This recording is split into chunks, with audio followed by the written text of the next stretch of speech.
كذاب ولا منقذ؟ راجل واحد قدر يخلع المخزن ويقسم المغرب على جوج، ناس تبعاتو حتى الموت وناس شاف فيه اخطر راجل في زمانه.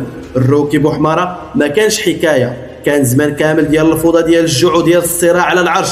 في هذا الفيديو غادي نمشيو مع القصه كما وقعات من اول خطوه حتى السقوط. السلام عليكم ومرحبا بكم في حلقه جديده مع شخصيه جديده من قلب التاريخ ومن ارشيف الزمان. الروكي بوحماره واحد الاسم اللي ما كينساهش التاريخ ديال المغرب. سميتو الحقيقيه الجيلاني بن دريس الزرهوني، تولد في جبل زرهون قريب من مكناس، قاري مزيان وخدم في الاداره المخزنيه وبالضبط في بلاط السلطان. تعلم فنون السياسه والدسائس وتعلم اداره القصر وعرف الخبايا ديال القصر. وفي واحد الوقت اللي كان فيه المغرب كيتخبط في المشاكل بين التدخلات الاجنبيه وبين السلطان اللي ما بقاش كيتحكم في البلاد، تزاد هذا الراجل اللي كان طموح وذكي وعنده لسان اللي يقنع به الناس.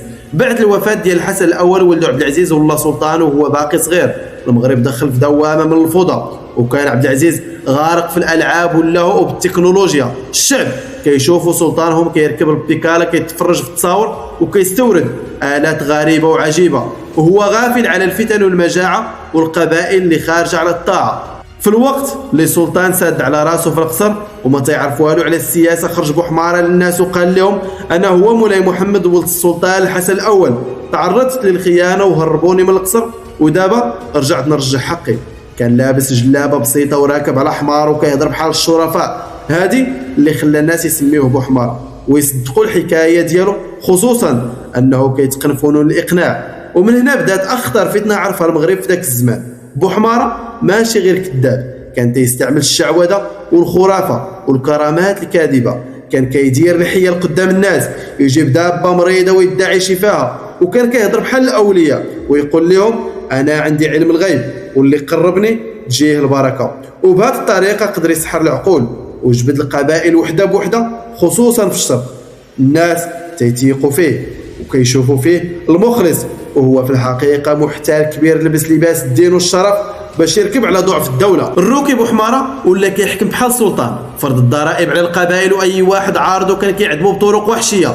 المصادر كتهضر على علماء ورجال دين تصفاو وعلى ناس تسجنوا غير على كلمه واحده، كان كيقول انا باغي نرجع العدل، ولكن في الحقيقه كان طاغيه بوجه متدين، لبس لباس الدين وغطى القمع ديالو باسم البركه والخلاص. منين المغاربه بداو كيشكوا فيه ويفهموا ان البركه كذوب، خرج بوحماره بصدمه جديده، تحالف مع الاسبان وشرى منهم السلاح باش يحارب به المخزن ويقتل به ولاد البلاد.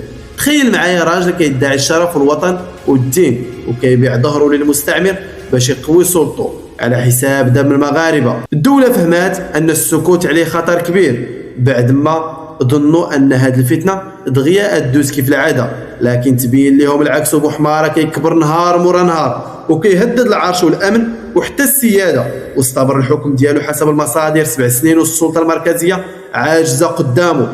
والسلطان عبد العزيز حاول يوقفه، ولكن بوحماره كان قوي بالسلاح وبالرجال وبالتحالفات الخطيره والكبيره اللي كان كيديرها مع القبائل.